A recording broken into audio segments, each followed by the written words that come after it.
এখানে night duty ছিল, এসেছিল রাত 8টার সময়, এসে রাত 11:30-12টার দিকে সময় গেল, মারা গেছে।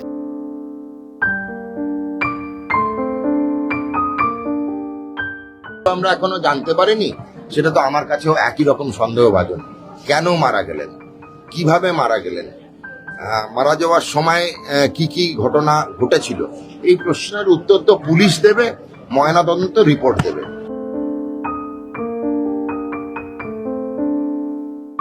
কি একজন নার্স উনি মোশনলেস অবস্থায় পাওয়া গেছে।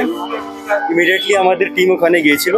We talk to the doctors and doctors declare her dead. She was a nurse of the gynae word.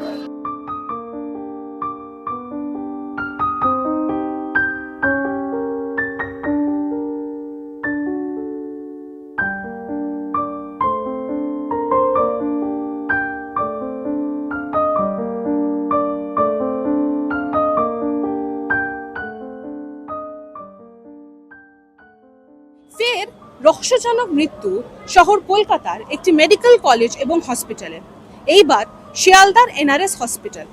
এই এনআরএস হসপিটালেরই গাইনোকোলজিক্যাল ডিপার্টমেন্টের হাই ডিপেন্ডেন্সি ইউনিটের একটি শৌচালয় থেকে উদ্ধার করা হয় 30 বছরের একটি কর্তব্যরত নার্সের দেহ গতকাল রাত্রির বেলা।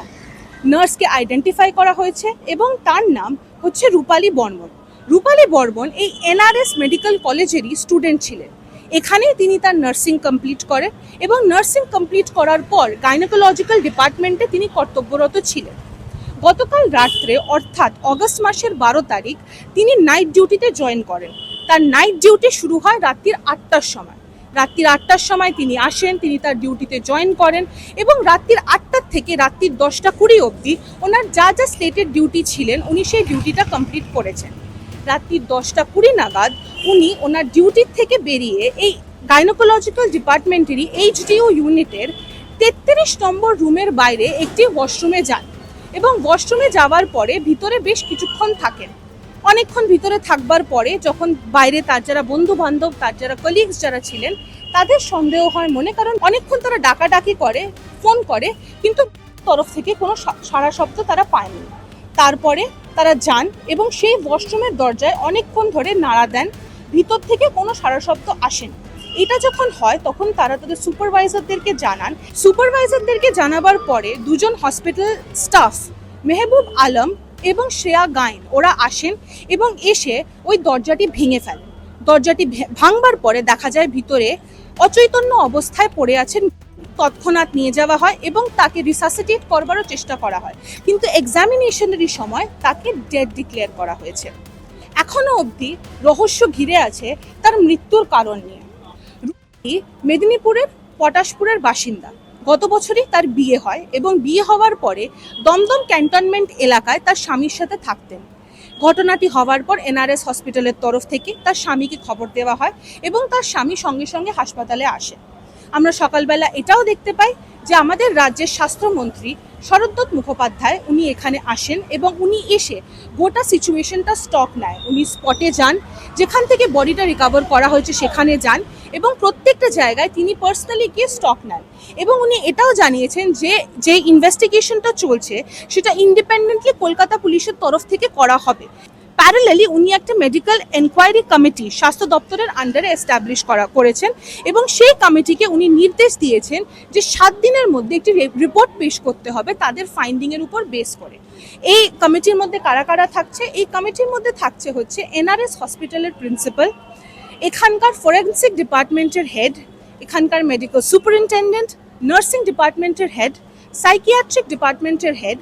তারা সবাই থাকবেন এবং তারা খতিয়ে দেখবেন the events leading to Rupali's death এবং তারপরে তারা রিপোর্ট বানিয়ে 7 দিনের মধ্যে শরদ্দত্ত মুখোপাধ্যায়ের দপ্তরে জমা দেবেন। আমরা অনুমানে চলি না, বিজ্ঞানে চলি। অনুমানের কোনো জায়গা নেই। দয়া করে সংবাদ মাধ্যম কোনো অনুমানের অবকাশ রাখবেন না। ময়না তদন্তের জন্য আমরা মৃতদেহটি পাঠিয়েছি।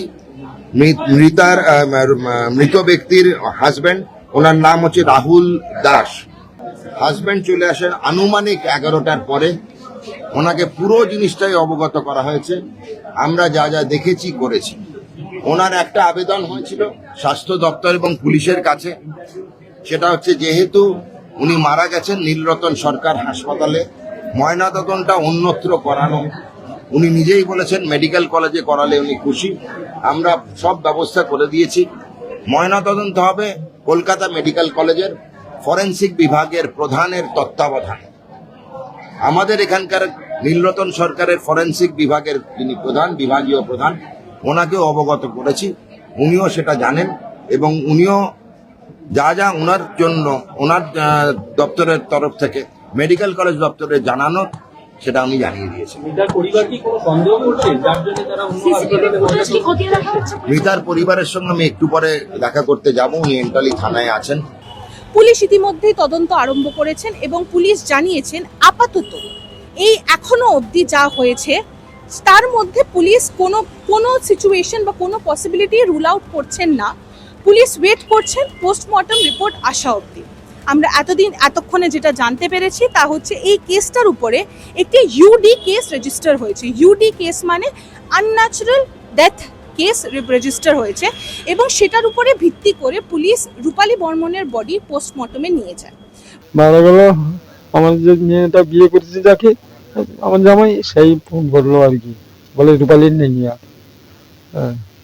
কেন, কি হয়েছে কিছু জিজ্ঞেস করলেন না? কি হয় না, ডিউটি গেল, সেখানে রূপালীর নেই, তোমরা এসো। তারপরে কালকে পরে বললো আধ ঘন্টা পরে রূপালীকে আইসিতে ভর্তি করা হয়েছে। আমি যাই হোক, যা তো মেয়েটা তখন মনটাকে শান্ত হলো, আইসি যখন আছে যাই দেখাশোনা হবে। তারপরে খানিক পরে বললাম রূপালী আর নেই। তখন আমরা তো বাড়িতে আছি, কোনো বুঝতে পারছি না কি করছে কি না করছে, আমি ওকে বুঝবো কি হয়। সেই জন্য ওরা তদন্ত করে একটু দেখুন। বাড়ি এসেছিল 15 দিন আগে কলকাতাকে ফ্ল্যাট কিনবে। তারপরে আমার কাছে আমার টাকা ছিল না, আমার স্ত্রীর কিছু টাকা ছিল, তো বাবার ঘরে তাকে 2 লাখ টাকা দিয়েছে ব্যাগ তুলে। তারপরে এই সোমবার দিন আমার সঙ্গে কি এতে দরকার, তার আমার ব্লাড গ্রুপ, ব্লাড গ্রুপে মোবাইল সোমবার দিন তা পাঠানো হয়েছে তাকে। ইতিমধ্যে মেডিকেল কলেজে রহস্যজনকভাবে বর্মনের মৃত্যু হওয়ার পরে জল্পনা আরম্ভ হয়েছে। কারণ এরকমই একটা কেস আমরা দেখেছিলাম আরজি কর মেডিকেল কলেজ এবং হসপিটালে, সেটার সাথে লোকজন অনেক প্যারালাল টানার চেষ্টা করেছে। কিন্তু এই মুহূর্তে কি আরজি করের সঙ্গে এনআরএস এর প্যারালাল টানা উচিত হবে? উত্তরটা হচ্ছে না, কারণ এখন কেসটার আমরা মারাত্মক প্রিলিমিনারি স্টেজে আছি এবং পুলিশের তরফ থেকে কোনো ফাউল প্লে বা কোনো আশঙ্কাজনক পরিস্থিতির মধ্যে মৃত্যু হয়েছে সেটা কিন্তু কিছু জানানো হয়নি। ইনফরমেশন এসেছিল কি একজন নার্স উনি মোশনলেস অবস্থায় পাওয়া গেছেন। ইমিডিয়েটলি আমাদের টিম ওখানে গিয়েছিল, এখানে আজকে এনআরএস হসপিটালে এলো। We talk to the doctors and doctors declare her dead. She was a nurse of the gynae ward. ये घटना रात्रि 10:30 दिखे জানা গেছে।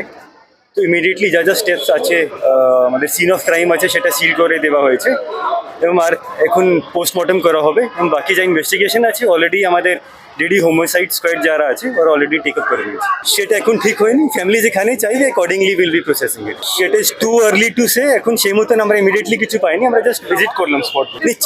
3টে সিন অফ ক্রাইম আছে এবং যা ট্রলিতে ছিল পরে, যেমন আফটার মোশনলেস অবস্থায় যেখানে উনি ছিলেন ট্রলিকে সিজ করা হয়েছে, স্ট্রেচারকে সিজ করা হয়েছে এবং 3টে সিন অফ ক্রাইমকে সিল করা হয়েছে।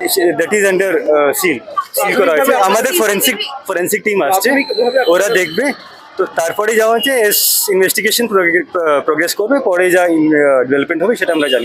সিসিটিভি অলরেডি আমাদের অফিসার্স খতিয়ে দেখছে। ওনার হাজব্যান্ড অলরেডি আমাদের অফিসার্স ওনার হাজব্যান্ড সাথে কথা বলছেন, ওনার দমদমে বাড়ি, উনি এসছেন, ওনার সাথে আমাদের অফিসার অলরেডি কথা বলছে। সেটা তো আফটার পিএম ইনকোয়েস্ট হবে, তারপরে পিএম এ জানা যাবে।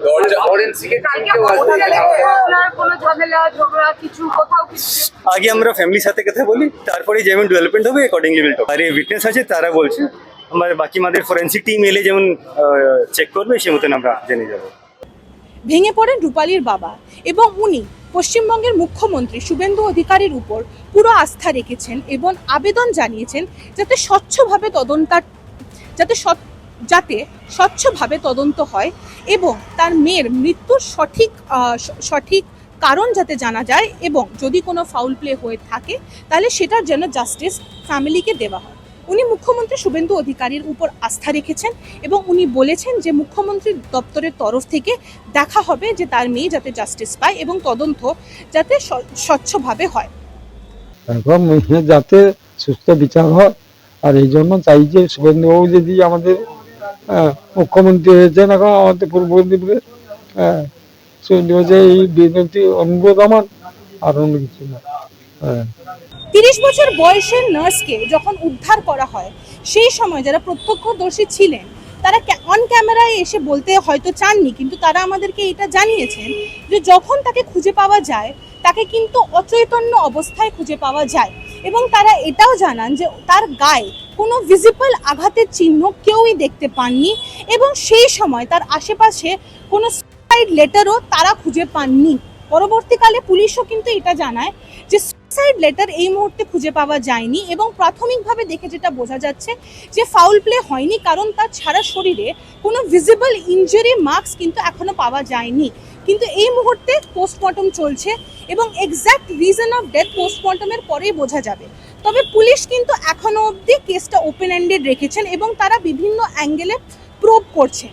তার মৃত্যুর আগে কি হয়েছিল সেটার একটা টাইমলাইন ক্রিয়েট করে প্রোব করা হচ্ছে, কি কারণ হতে পারে সেটা ক্রিয়েট করে দেখা হচ্ছে, তার বিহেভিয়ারে কোনো চেঞ্জেস এসেছিল কিনা, তিনি লাস্ট কিছুদিন কোনো অবসাদে ভুগছিলেন কিনা, এটা সুসাইডের কেস কিনা বা এটা ফাউল প্লে হয়েছে কিনা, প্রত্যেকটি অ্যাঙ্গেল কিন্তু পুলিশ খতিয়ে দেখছে। পুলিশের রিপোর্ট আসলেই বোঝা যাবে যে মৃত্যুর সঠিক কারণ কি। তো এই মুহূর্তে গোটা ব্যাপারটা নিয়ে গোটা মৃত্যুটা নিয়ে একটি রহস্য ধোঁয়াশা হয়ে আছে। গোটা বিষয়টা নিয়ে রহস্যটা তখনই ক্লিয়ার হবে যখন পোস্টমর্টম রিপোর্টটি সামনে আসবে। আপাতত পুলিশের তদন্তের দিকে নজর থাকবে আমাদের। এই মুহূর্তে কলকাতার এনআরএস হসপিটাল থেকে ভিডিও জার্নালিস্ট রনি সাঁতরার সাথে আমি Titas, news the truth NTT বাংলার জন্য।